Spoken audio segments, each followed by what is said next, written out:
I'm a little embarrassed to admit that this shower curtain and the rings came with the house, and we've been here 12 years. It's time to upgrade. And I'm going to start with that builder grade shower curtain rods. I'm so thankful that the brand sent me this new black shower curtain rod.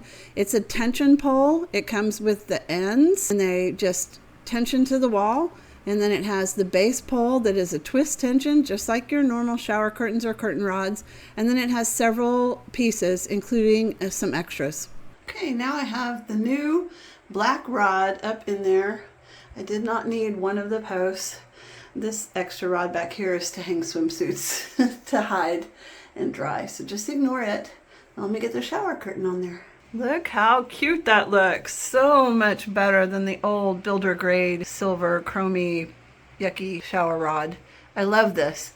It was relatively easy to put together. You just follow the instructions. One thing I will probably do is go back and this is the label that tells you which way to turn it to enact the tension. So I'll probably go back and take that label off just to make it look prettier. And I love the new shower hooks I got. And I love my Highland cow Christmas. Isn't he cute? Now this will be motivation to get the rest of the messy bathroom done that I'm not going to show you. Like this shower curtain rod. It was easy to put together. Each piece threads into the next piece. So that makes it really also strong and sturdy. And it turned out beautiful. Thanks to the brand for sending it to me. And thanks you guys for watching.